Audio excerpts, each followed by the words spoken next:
You must be Midoriya ne. I am quite fond of you ne. The skinny man introduced himself, he looked kinda like Stain. Somewhere else Todoroki's ears perked up. The oldest looking man shivered when Izuku's eyes caught his. My name is Hantangu, don't beat me. He whimpered weakly, his hands instinctively shielded his face. Izuku quickly told him that he would not beat him. And the one in the corner is Mikikatsu, he is very shy so don't try to make conversation with him. Doma whispered with his fan covering his mouth. Izuku still kept quiet. Mr. Kendo was already weird but his friends were even weirder. One was a man who set up the trap that could have killed him, one was handsome but psycho, one was so skinny that a stick bug couldn't compare him, one was old as hell, and the last one reminded him Tamaki. This was weird. Dad, I am home. Itsuka announced from the backyard. Ah, my orange, your boyfriend is here now. Hakuji shouted, which made Izuku blushed. Dad, she stretched the word, stepping in the living room. I told you, he is not. What the hell did you do? She shouted, pointing at the hall. Oh, just testing. Hakuji still looked unfazed. Itsuka just scowled, pointing at the hallway. All of them looked at the source. The hall was incredibly damaged. Spears impaled the walls, knives destroyed the shojis, a katana even broke through a wooden pillar. Oh. Hakuji mumbled in his head. Well, my daughter, we will fix it later, after the fight. No, dad, we must fix it now before. Itsuka tried to protest but the father already left the scene. Come on everyone, to the fighting room. Hakuji comically ran deeper into the house, leading his friends and Izuku, while Itsuka just looked at the damages with a blank face. Mom is gonna kill him. She mumbled before following them, leaving the mess. Izuku walked behind Hakuji, who couldn't stop rambling about him, compliments about Izuku's fighting styles, or how he fought her in second year, or how their faces almost touched due to an accident. Either way, Hakuji was certainly that Izuku was dating Itsuka, which is not true. Mr. Kendo, when will we have a spar? Izuku scratched his head as they finally reached the room. Now, he announced as he slid the large shojis, revealing a big room used for sparring and fighting. A few kids could be seen fighting each other. They all stopped upon seeing Mr. Kendo, the kids all bowed to him. Hakuji waved his hands, signaling the kids to stand up again. Alright, this is Midoriya Izuku, and he is my daughter's boyfriend. Kendo announced the kids, which made Izuku having a full body blush, but the kids looked surprised. Wow, really? Awesome, he must be really strong to love a girl powerful like Itsuka-san. Wait, is he the guy whose lips almost touched hers in second year? Really? Can you do it again? Shush, Master Kendo is here. Izuku stared blankly at the kids. He didn't get an opportunity to explain that he was not her boyfriend. Eventually the madness erupted just by a sentence. Hey, that means he is planning to steal Itsuka-san from us.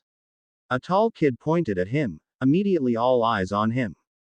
Their eyes suddenly glowed red, fists readying to punch him. Izuku swallowed a big lump in his throat. Since he didn't want to hit kids, he had to explain. I am not her. Attack. The kids shouted before charging at him. Ah! Izuku screamed as he tried to outrun the kids, but they are smart. The gremlins quickly tried to block all potential exits, even the ceiling. No other plans in mind, he shouted. Yamaru. Hakuji clapped his hands. The students halted their assault. A hand nearly punched Izuku's rod of peace to prevent future generation. The kids all apologized before lining up again. The dojo owner cleared his throat. Students, even if he is my daughter's boyfriend, you have no permission to beat him up. I am sorry, Midoriya, the kids can be quite protective sometimes. He patted Izuku's back, which calmed the green boy a bit, but the dangerous glares the kids having are still present. Hakuji turned around, facing Izuku. Go get changed. He ordered him, pointing at the large room near his right. Izuku nodded, following Hakuji's instruction to the changing room. Upon entering, a set of white karate gi was hanged near the locker, a black karate obi. Izuku inspected it before putting it on. He looked at himself in the mirror, checking every imperfect fold of the gi, fixing his collar before nodding to himself. I look cool, Izuku said as he enthusiastically punched, flexing his moves in front of the mirror, not knowing the whole dojo hearing his shouts. HAHAHAHAHA. The kids all laughed at him. How could this stupid boy be Itsuka's boyfriend? Hakuji still kept his straight face. He never judges a person just by looking at their look or behavior. They could be much different when fighting, just like him. Doma laughed. Kendo Dono, are you really sure he is your daughter's boy? Hakuji punched him. He looks strong nay, but he is kinda lame nay, must be an exaggeration nay. Gyutaro taunted Izuku, saying the boy looks so weak.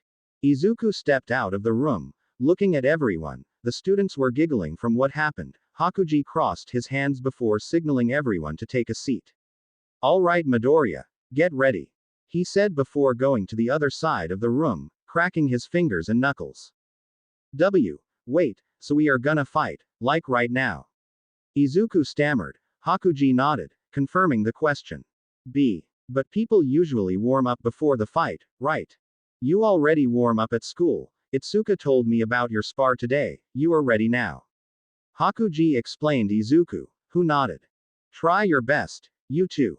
Itsuka shouted while sitting with the kids, but they immediately shouted.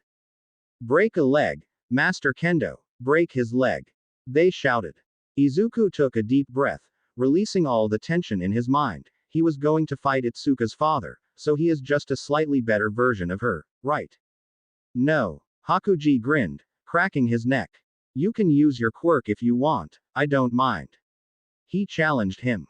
Izuku shook his head. No Mr. Kendo, I want to fight fair. Hakuji grinned harder. This kid is good, he has an honor of a true fighter. Alright, as you wish. When you use your quirk, I will use mine, deal. Izuku answered him with a nod. They quickly got into their stance, Izuku and Hakuji both calculating their moves and plans, planning to disable their opponent as fast possible, while the audiences just held their breath. Who do you think who will win? Duma asked everyone. Master Kendo. All the students shouted. My money is on Kendo nay. Gyutaro bet. I must say Kendo would win, because Midoriya was quite weak with his quirk, and Kendo has much more experience. Mikikatsu mumbled, also rooting for his friend. I don't know. Hantengu stammered, both are very strong so he couldn't choose. What about the beautiful Itsuka, who would she vote for? Doma grinned, looking at the young girl. Itsuka pretended not hearing it, she couldn't bet even if she wanted to, due to their own advantages. Her dad has much more experience in locking and predicting, but Midoriya is much more durable and smart. Doma slumped down in disappointment. Kendo ignored him in just a span of an hour. Good friendship. Come, Midoriya. Hakuji mocked him, his fingers curling into his palm. Izuku said nothing. He charged immediately with a leg swipe, hoping to get Kendo down, but Hakuji just grinned before dodging the attack by dashing back. Too slow. The man tainted before punching Izuku in the left, but he luckily dodged it in time. Izuku gasped lightly when Hakuji was still on the ground, but his left leg gave him a boost to launch at Midoriya, who tried to defense the but failed. Hakuji with the boost and his punch penetrated the block, knocking Izuku a few feet away. Yeah, the students cheered for their teacher, who was standing in front of a downed Izuku breathing heavily. He will lose nay. Gyutaro commented. Such good speed and power. Kendo Dono. Doma cheered. Should we do it? Mikikatsu mumbled as he raised up a white handkerchief.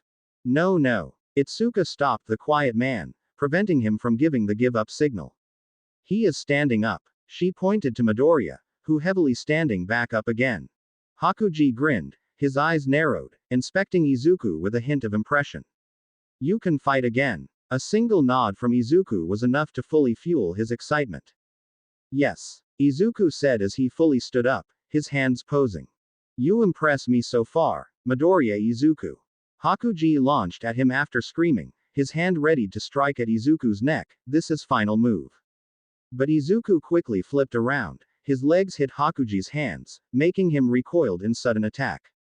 But Izuku didn't stop there. After the flip move he quickly ran to give Hakuji a good punch to his forearm, making Mr. Kendo grunted in pain. Forearm. Is he trying to weaken my punch?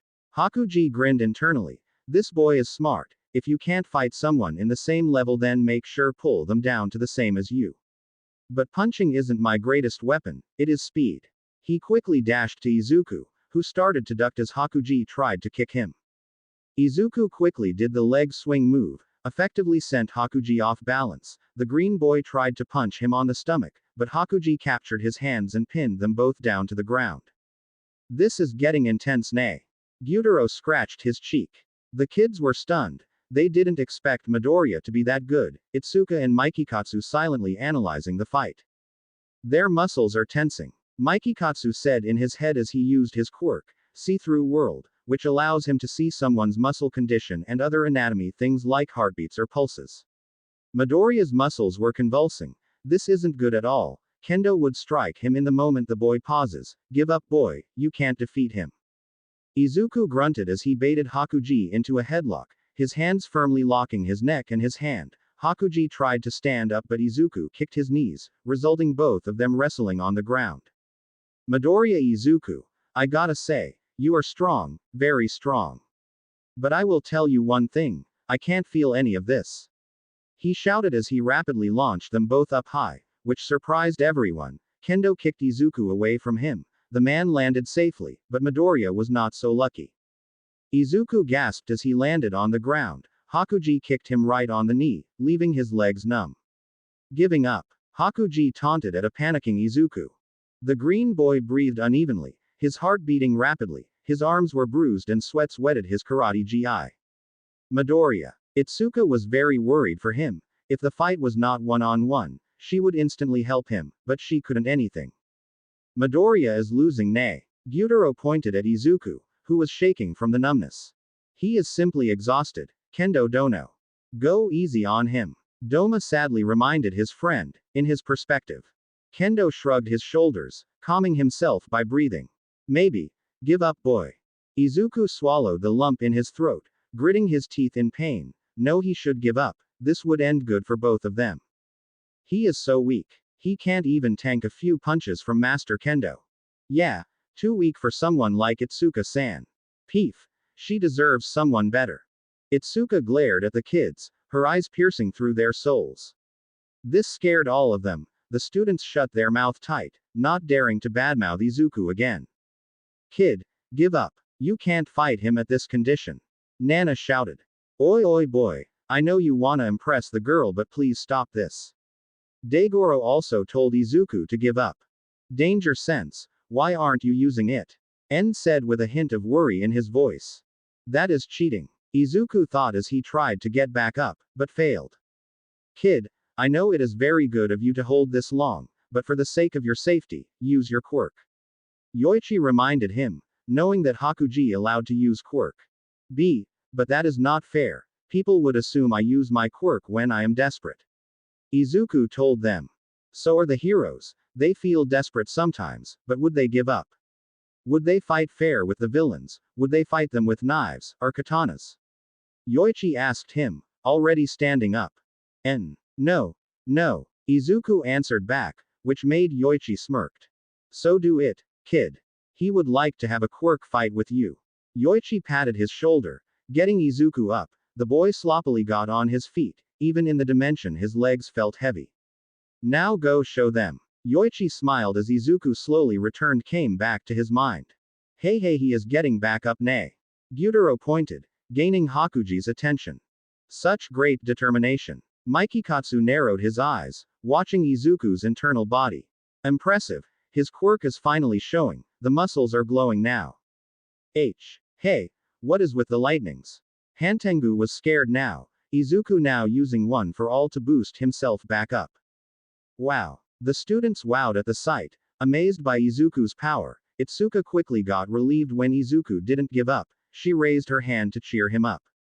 Do your best, she shouted. Izuku grunted when he finally got back on his feet. This surprised Hakuji, who had never met someone this fierce. For 133 months he had never met his true opponent. Until now. I'm sorry Mr. Kendo. Izuku wiped his mouth with his hand and quickly got into fighting stance. But I am gonna use my quirk this time. The boy didn't waste any time but charged toward him immediately. Hakuji wasn't fully prepared so he took a punch painfully. It hurts. Hakuji mumbled in his mind as Izuku's fist connecting his face. Time seemed to slow down, which made his pain far greater. But I like that. Hakuji shrugged off the punch before trying to hit him. Izuku quickly used his leg to kick the master's arms, spinning around to dodge his punch, his hands constantly impacted with Hakuji's fist, but Midoriya quickly retreated his hands to slowly charge one for all. This excited Kendo, who were ready to take on a punch from All Might's successor. Come on, he challenged Izuku. Izuku took a deep breath before punching him, but Hakuji blocked it with his hand with difficulty. He grunted when Izuku's leg slipped through and kicked him right on the face. This didn't bother Hakuji at all, it really made him excited. Is that all you got, Midoriya Izuku? Kendo shouted before throwing a punch, but Izuku blocked it with ease due to one for all strength. The boy dashed away from him before charging at him again, punching him right in the stomach. Izuku repeated the whole process. What is Kendo doing nay? Gyutaro was confused. No one had ever managed to punch Kendo twice in a second, yet this kid just delivered a whole barrage of punches. Awesome, now you really interest me now, Midoriya Izuku.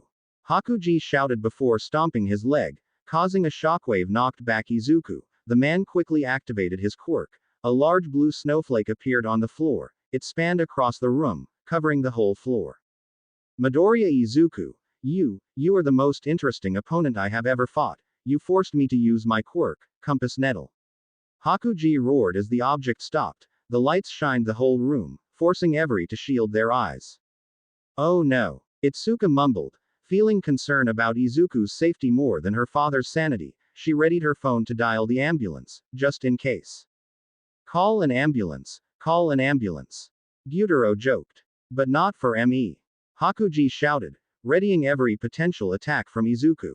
Yes. The students screamed, excited to see their master revealing his true power and the meme reference, while his friends and daughter gulped.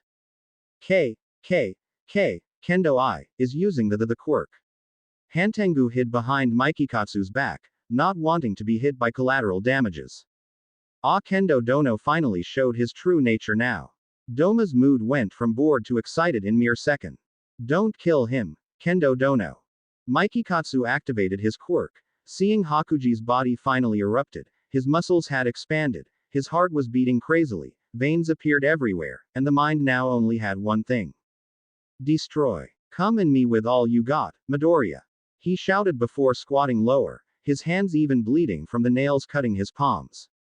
Midoriya took a deep breath. He didn't show fear or hesitation, readying his posture, and he was more ready to fight.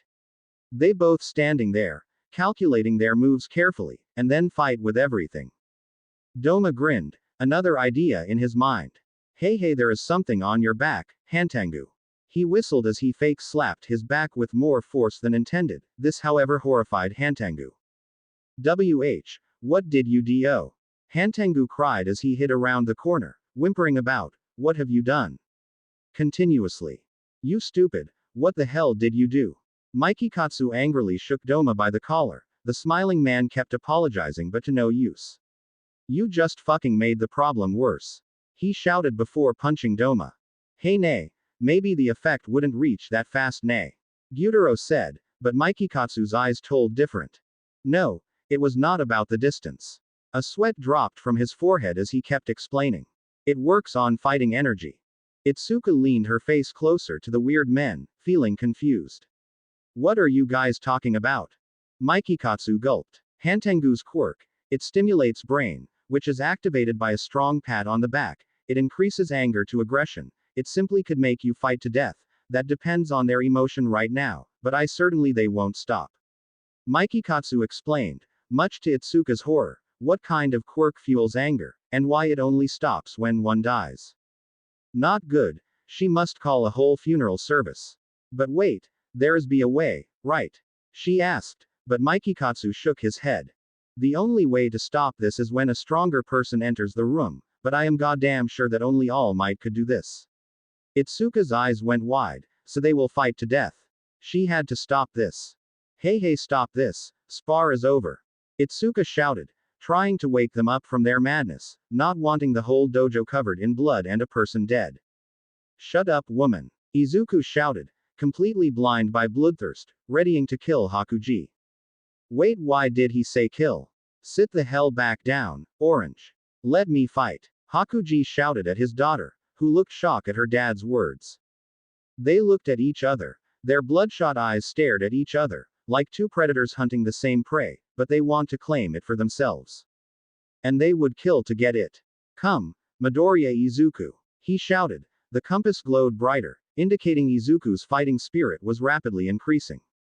Maybe best live. Izuku bowed before readying his quirk, his mind thirsty for blood. Itsuka and Gyutaro watched in horror as their power got stronger, while Mikikatsu was shaking Doma comically in the background, but the kids were really excited, shouting that Hakuji would turn the dojo into a slaughterhouse. I am Ho. A woman stopped her announcement as she stared blankly at the hall. The spears were still there. Holes are everywhere. A kanata was placed conveniently near the shoe stand. Her husband is so dead now. Her eyes glowed red. Her skinny arms suddenly grew muscles. Veins popped out of her forehead. She was pissed. Beyond pissed now. She really wants to kill him. The woman took the kanata before dashing toward the fighting room, where the shouts came from. She stood in front of it. Judging the silhouettes, Hakuji was fighting someone, but something was weird. It was too bright. He used his quirk. And now he is randomly threatening someone, beat to death. Ah! Izuku and Hakuji both screamed as they charged forward, their bloodlust fueling their strength. Hakuji tried to dodge but didn't care anymore. His compass needle was useless in a death battle, he didn't even bother to avoid it anyway. Suddenly the shoji was kicked. The door bounced a bit before stopping near the fighters who looked confused. Izuku and Hakuji were free from their bloodlust now, but how? Hakuji. The woman menacingly talked, her silhouette visible through the smoke, her buff form staring at him with bloodshot eyes. Hakuji's compass needle turned off, his face distorted from determination to fear, like some death was waiting for him. Hakuji. The woman shouted again, which made him down to the ground, apologizing. I am sorry for breaking the hull, Koyuki. He did the dodge Zabo, his head even smashed through the floor, while nearly everyone sighed because it was over now, but the kids sighed in disappointment. Hakuji, this is already the third time now, when will you stop your childish game? Her muscular hand tried to grab his hand, but Hakuji quickly stood up and ran. Hakuji.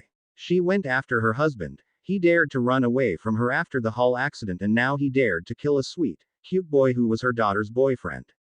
Unacceptable. Ah! Hakuji screamed as his wife was hot on his tail, her hand already holding a geta, the most dangerous projectile of the kendo residence. Izuku and everyone else just stared dumbly at the scene. Mr. Kendo, who was the most unpredictable and powerful individual, was defeated easily by his wife. Somewhere else, Masaru had the urge to nod. Ah well, guess it is over nay. Gyotaro shrugged before walking to the backyard. Totally didn't expect that. Michikatsu mumbled, somewhat surprised that his friend was afraid of his own petite wife, but now she literally buffed up to chase him around. Izuku dropped to his knee, sighing in relief. It was over now.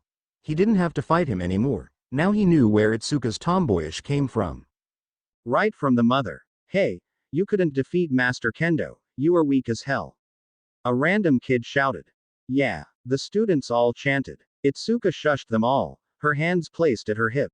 Never any of you insults him again. He tried his best, and he also forced my father to show his quirk. He got beat by my father, of course. But did he stay on the ground? Did he give up? No. She screamed the last word, looking at the students. They all looked shocked, some even holding their chins in thought, but she continued. That was the point of karate. It is the core of our own strength. It expands our wills, and it definitely makes us a determinative person. And Midoriya just proved it. She pointed at Izuku, who looked surprised by her words. He smiled softly at her, and she nodded at him. Doma clapped his hands in impression. Bravo.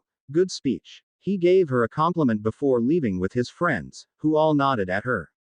Okay now. You all should go home now. Itsuka told the kids, but they all looked dumbfounded. Wait, why did you call him Midoriya when you were his girlfriend? A kid asked. Itsuka blushed at the question. Who the hell mentioned that? Of course it was her father. No, I am not his girlfriend, we are just friends. She explained to the students. They all awed at the answer. I thought he was your boyfriend. Yeah. He would be a good boyfriend to you. Why? Some kids shouted at the random girl, who looked unfazed. He looks strong. Itsuka-san proves us that he is reliable and a good person, she explained before going to the changing room. The rest all looked puzzled before they all shouted in surprise. EHHHHH. Izuku and Itsuka just giggled at the scene. The kids now even debated about shipping wars. Some said that Izusuka was a great ship, some even said that Izuku should belong to a hospital bed. What a great ship. All right, go home. Class is over now. She clapped her hands, signaling them to the changing room. After all of the demons left the room, Izuku slumped down in tiredness. Phew, that was intense. What? You literally tried to fight my dad to death. She deadpanned. The battle was more intense than expected. Yeah. He chuckled, rubbing his sore hand. But I'm sorry about calling you woman rudely. Itsuka shushed him off, already carrying a med kit. She sat down with him. No, it wasn't your fault. My dad's friend's quirk accidentally activated, so you don't have to concern about it. She opened the kit and started tending his wounds. Thank you OWW. Kend OWWW Kendo OWWW San OWWW. He winced every time she applied the sterilizer. The cottons were pinned on the wounds to cover them up. Well, I am really dragging you to this mess. I am sore. Ah no. I did agree this, you know? So it was my fault more. Izuku laid down, placing his hand to support his head. She scowled. Why did he accept everything as his fault? Midoriya, stop seeing everything as your goddamn fault and start admitting it was our fault. The girl's fault for dragging you into this mess. She closed the med kit, already done her work. Izuku chuckled, scratching his blushing cheeks. Right, but I will still take my responsibility. This, however, was misunderstood by the kids. Itsuka-san already having a baby. The kids hid behind the shojis, shouting it out loud. No. We're not talking about babies or something like that. She waved her hand to assure them, her cheeks burning. I want to see a baby Itsuka-san. The kids mumbled sadly before leaving the dojo, bidding goodbyes to her and occasionally Izuku. You are not just a big sister of Class 1B but also the kids too, Izuku commented. She giggled, her hand beating Izuku lightly. You could say yes, I teach them a lot, they grew fond of me. I even allowed them to call me Itsuka-san. And trust me, they are quite protective when a perverted boy comes near me. So you are implying me as a pervert? Izuku deadpanned. Ah no. I wasn't saying that you are a perv. Izuku laughed, his hand bopping Itsuka's nose. Gotcha, I was just messing with you. Itsuka pouted, her eyes were getting teary. Setsuna taught you that, didn't she? Izuku grinned. Yes. Itsuka huffed, smiling to herself. She could be quite dangerous, you know. It is a miracle that you can stay near her within 2 feet. Yeah, and we kiss. Izuku covered his mouth, not wanting to finish the sentence. What did you say? Itsuka got up, her eyes glaring at him. Nothing. We just went to the museum and we pretty much just kissed. Itsuka finished for him. No, we didn't. Ah, funny. No wonder why Setsuna was so shy this morning. Then you must the guy in the news 2 days ago. Itsuka hummed. Ah yes, I was that guy. Izuku scratched his cheek, feeling embarrassed. Itsuka crossed her arms, looking at him. She blew her lips, sighing. Yeah, you kissed them. The girl pouted before lying down again. What is wrong about kissing them? Izuku asked. Nothing at all. She stretched the sentence, indicating she was quite sad. Izuku furrowed his eyebrows, remembering what Shoto said before. So are you jealous that I kissed her first? He didn't mean to ask that, but he wanted to find out. I mean no. Why would I? She stammered, giving him a fake smile to make it more convincing, but Izuku just shook his head. No, Kendo-san. Why did you scowl when I just mentioned kissing? You are not acting like a big sis right now. Yeah, whatever. Itsuka pouted, but Izuku's eyes already pleading for answer. Sighing, she reluctantly had to explain. Okay. I am a big sis, so that gives me a lot of responsibility. Taking care of Monoma from being Monoma, so I don't have a lot of time for relationship. I even never have a goddamn hug from a boy because I was too busy for it. She expressed her sadness, feeling lonely. Izuku nodded, biting his lips in guilt.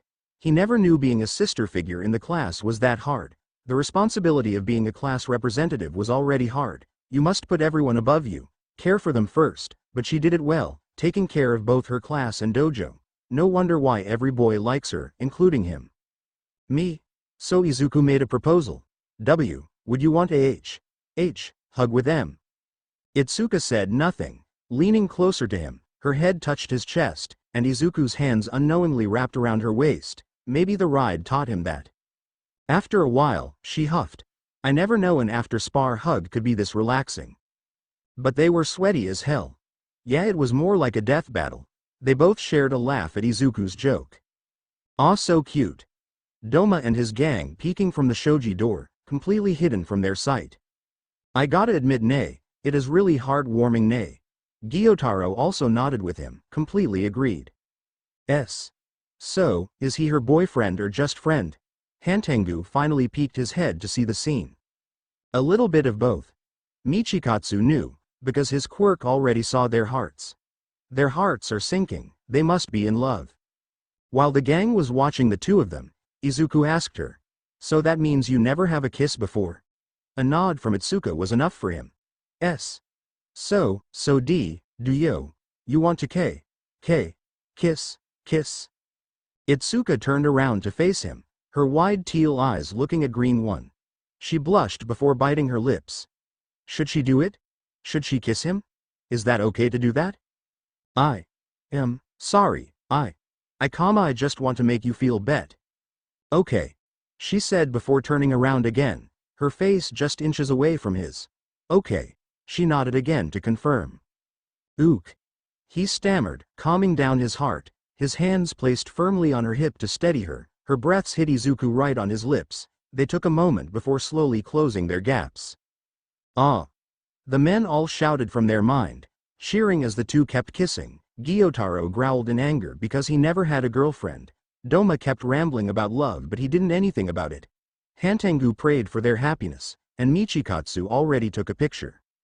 Hey, why did you do that? Doma giggled as he waved his fan at him. Happy moment must be saved.